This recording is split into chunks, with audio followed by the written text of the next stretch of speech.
tensions that have been occurring nightly here in Portland. I will then open it up for limited questions afterwards. We don't have very much time. Our time is limited, so I'd like to begin immediately by introducing Mayor Ted Wheeler to share some remarks. Mayor Wheeler. Thank you, Tim. I appreciate it. We're at a critical moment in the city of Portland. The videos, the pictures, the experiences that we're all witnessing here in Portland should be shocking to all Americans.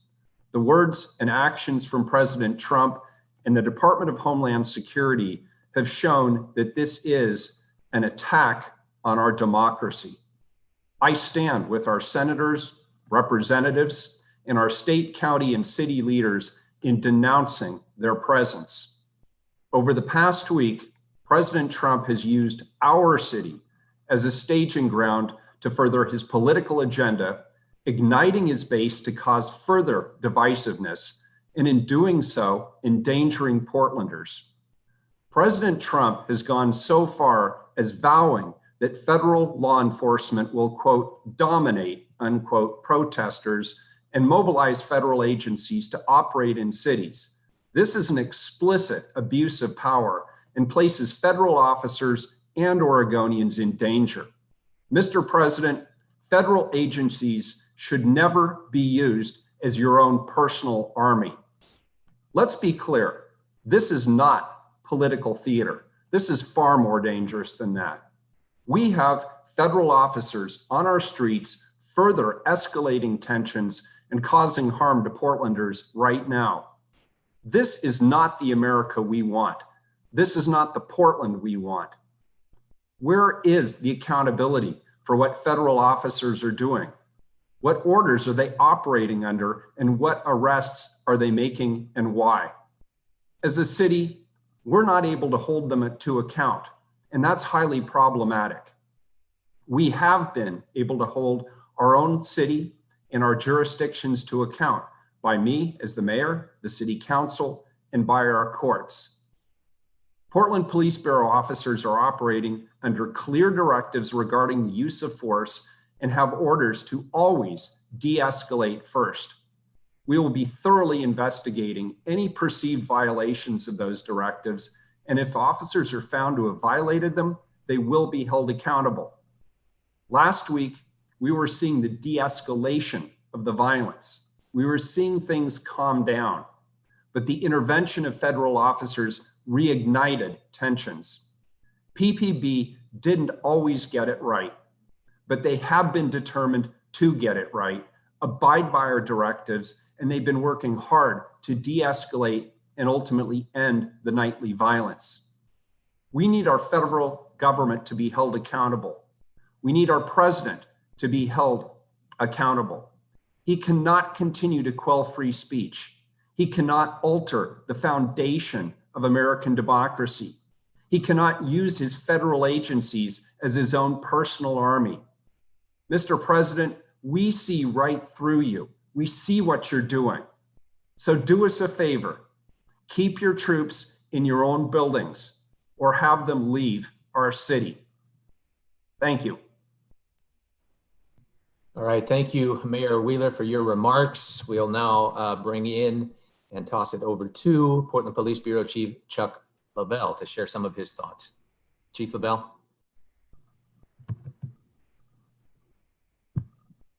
You have to unmute. Can you unmute? There you go. Thank you. There we go. Thanks, Tim. The Portland Police Bureau is committed to restoring peace in this community. Recently, federal officers have performed law enforcement functions during crowd events downtown. The Portland Police and federal officers have buildings near each other. At times, federal officers may take action in proximity to Portland officers. We may take action near them. The federal officers have their objectives, and the Portland Police has our objectives. We don't direct federal officers' actions, and they do not direct ours. Our objective is to protect life, protect property, prevent crime, and establish order. We will keep working with community partners to build trust. The Portland Police Bureau has been a leader in community policing, and we know and hear from so many community members who are tired of the daily criminal activity. They want what we all want, a city where we can live and work together in peace. The Portland Police Bureau deeply respects the calls for justice, reform, transparency, and accountability in policing.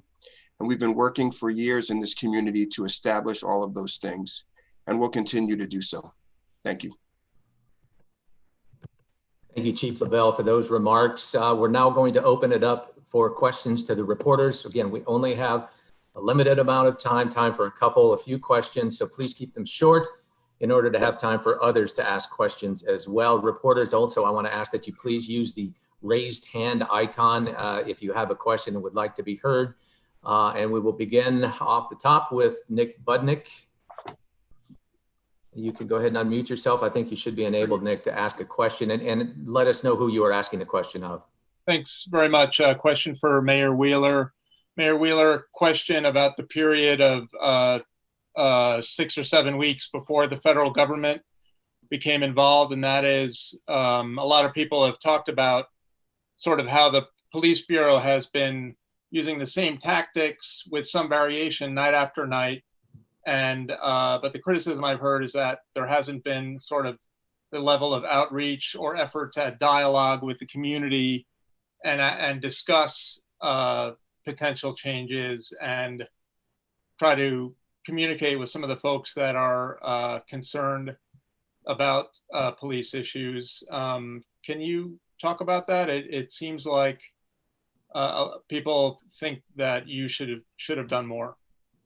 Nick, since this began, I've been discussing not only the tactics, but I've been holding meetings regularly with people who've been leading demonstrations. And I've heard their concerns, I've understood their concerns. And just a couple of weeks ago, the City Council enacted historic reforms around our policing. It included everything from looking at our use of force. We limited certain crowd control tactics. I did through executive order. We defunded certain units that have a disproportionate impact on people of color. We elevated the equity function in the police bureau directly into the chief's office. We've committed to further reforms around police accountability and oversight. I've pledged to codify the Portland Committee on Community Engaged Policing so that it goes on in perpetuity to provide community engagement and oversight. And we've reduced the funding ultimately that goes to the police bureau and put it instead in direct community investments that reduce the need for police intervention. And that's just the beginning. So we have met and heard what the demonstrators are asking for. We've implemented a number of the reforms that the community has asked for, and we've committed to actions going forward. And then when it comes to the tactics of the Portland Police Bureau, over 7 weeks have mistakes been made? Absolutely. But in the city of Portland, we have a process for accountability, for investigation, for follow-up. It's transparent. If changes are needed in terms of our tactics or our directives in the Portland Police Bureau, we have a process to make those changes. But when we have the federal government, when we have Donald Trump sending troops into our streets who are not accountable to me or to the city council or to the public at large, we don't know what they are doing or why they are doing it. And that's why I support or I join the calls of our congressional leaders, our congressional representatives in investigating federal law enforcement officers and their use of tactics. And we're asking the president, in fact, we're demanding that the president remove these additional troops that he sent to our city. It is not helping to contain or de-escalate the situation. It's obviously having exactly the opposite impact. It is escalating an already tense situation. And so we're asking the president, in fact, we're demanding of the president, keep your troops in your federal buildings or send them home. Thank you, Nick, for that question. We got to keep moving along here. Next will be Maggie Vespa from KGW. Maggie, are you able to unmute and ask a question?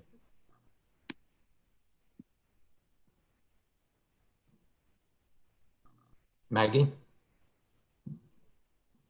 Maggie, you're still muted. Hi, can you guys hear me now? Yep. Yes. Oh, awesome. Thank you very much. Mr. Mayor, you said that you are not able to hold federal troops to account, and that's highly problematic. And we've had viewers asking, what, if anything, now the city can do now that this already volatile situation has turned even more volatile and more violent? I mean, would you say that you are powerless in this situation now as far as the troops and their presence are concerned and any violence that comes from that? And what is that like? And I'm, would love the chief of police to speak to this too, if possible, just seeing sort of that element of the situation being taken out of the city's hands entirely. We're not powerless at all. And what I'm finding is there's strength in numbers. I'm not the only mayor that President Trump and DHS is coming after. You'll see that this is part of a national strategy. The mayor of Chicago, Lori Lightfoot, they have made similar threats to her. They've also said that local leadership can't handle the situation and that they need to send in federal troops in order to solve the problems. And this is happening to mayors all over the United States. This is part of a coordinated strategy out of Trump's White House to use federal troops to bolster his sagging polling data. And it is an absolute abuse of federal law enforcement officials. And what the impact it's having on our streets is, as we were starting to see things de-escalate, their actions, particularly last Saturday, but every night since, has actually ratcheted up the tension on our streets. And it's caused more people, not fewer people, to come downtown to demonstrate. So as I ask, along with my fellow mayors around the United States, and as I join with my congressional delegation and other state and local leaders, and collectively we say to the Trump administration, take your troops out of Portland and then let us, as local law enforcement officials, with our local allies and other law enforcement agencies and our state law enforcement agencies, we can handle better than they can what's going on our streets, because we practice active containment strategies, we follow up with investigative strategies, and we always try to de-escalate tense situations so they don't blow up on us. And clearly what we've seen for the last several nights is the federal troops do not follow those policies, and the impact they've had over the last several days is to make things much, much worse. So I wouldn't say we're powerless. I would say we are now collectively working with people all around the country, people are all around the state, and we are pushing back against what we think is a very ill-conceived and poorly executed strategy on the part of the federal government. Maggie, did you want Chief Lovell to address the same question briefly? Sure, if we have time, that'd be wonderful. Real quickly, yeah. Go ahead, Chief. I think the mayor covered it well. We've been at this for 7 weeks straight, and we go out and we execute our mission of protecting life and property every night. Within the guidelines we have, we investigate our uses of force, and we work very hard to ensure the safety of our officers and community members. And that's our mission, and that's my main concern every night when we go out and take on our public safety mission. All right, thank you, Chief Lovell. Next reporter, Rebecca Ellis from OPB. Do you have a question, and who is it for? I do. Can you hear me all right? Yes, we can hear you. Okay, I think this would be for either or both Mayor Wheeler or Chief Lovell. I'm curious if either of you can speak to whether anyone from the Portland Police Bureau met with Acting Secretary Wolf when he was in town, or any representatives, and if they did, what took place during those conversations? I'd like to start with that. My opponent in my campaign for mayor has been sending out tweets and other communications suggesting that I did meet with the acting secretary when he was in town this week. I want to be crystal clear. I did not meet with him, nor was I invited to meet with him, nor would I have.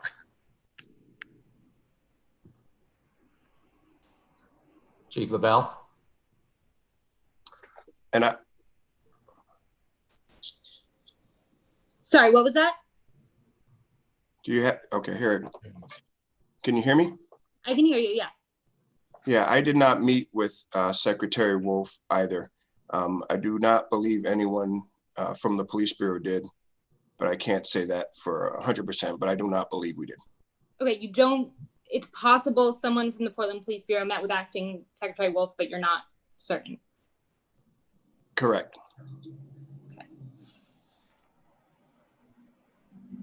Okay, Rebecca, sounds like you don't have a follow-up question. Alex Zielinski from the Portland Mercury, are you there? And unmute your mic. Yes. And there, we hear you. Okay, great.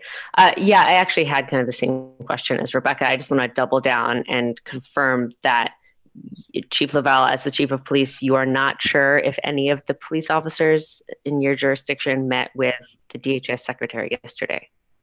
And I guess, can you explain why you might not know this and how we can find out? Well, we have people that fill different roles with different associations and things of that nature that may have received an invite. But to my knowledge, no one from the Portland Police Bureau met with them. Okay, we got two more questions. Kelly Azar from K2 News. Kelly, are you there and can you unmute? Yes, I am here. My question is for the mayor. The federal government says that they wouldn't have come into the city if city leaders had gotten a handle on the riots. What's your plan to get a handle on the violence? And you say that we can handle it better than the feds can, but we haven't heard or seen a plan to stop vandalism or the riots even prior to the federal government or federal officers getting into town. Yes, and this has been an ongoing issue, but I want to also reiterate what I said earlier, which is over the last several days prior to the federal government getting here, we'd seen the Portland Police Bureau engage in de-escalation tactics. Specifically, they took the fence down. That had obviously become a flashpoint. We still saw some people engaging directly with the police who were then around the Justice Center, which currently holds about 300 individuals who are incarcerated and staff members from Multnomah County. When that escalation started up again, our police presence actually moved inside the building.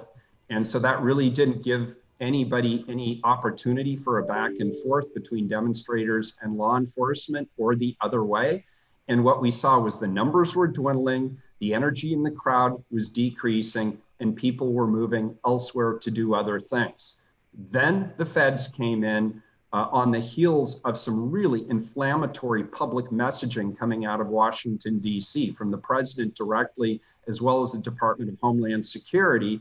And they blew the whole thing back up again. So in one day, we saw the numbers escalate. We saw new people coming to Portland from out of state. Anecdotally, I've heard that we've got people from Texas, we've got people from Arizona, we have a lot of people coming from Washington state. And this whole situation is now blowing up as a result of the tactics being used by the federal government. And so when I say I believe we can handle it better, I mean we can handle it better. We have containment strategies. We know the values of this community. We have the de-escalation tactics that are a core part of the training for all of our law enforcement agencies in this area. They don't go wading into the crowd of hundreds to try to make arrests unless they're darn certain they have the right person and they can do it safely.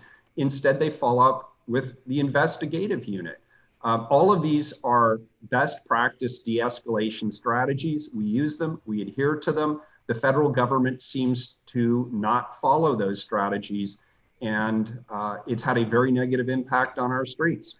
But I guess if you allow... I think, Kelly, I think we would have seen the end of this nightly engagement by now. In fact, a week ago, we were saying, given the withering energy, the declining numbers we were seeing, the lack of targets that were available, we actually believed that we would be in the clear by this weekend. And clearly what's happened over the course of this week with the federal officers stepping up, both their rhetoric as well as the violence of their actions, it's set us way back.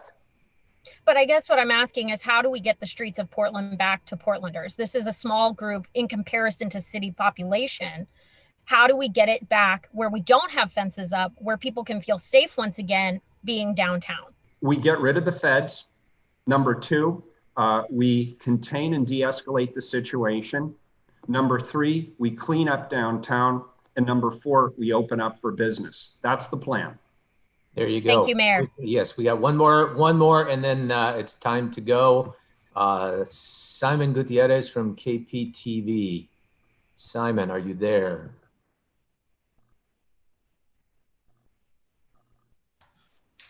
Hey, Tim, I believe Simon doesn't have audio. Okay. Are you able to pull up chat and read his question? I will in a moment. In the meantime, we have Therese Bottomley from the Oregonian is asking to be heard. Therese, are you there?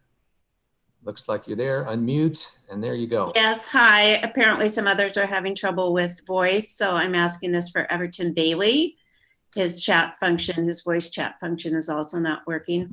Can Chief Lovell and Mayor Wheeler explain what possible recourse the city can take if the situation with federal officers remains relatively unchanged in a week or so, and they continue to engage with protesters beyond the federal buildings?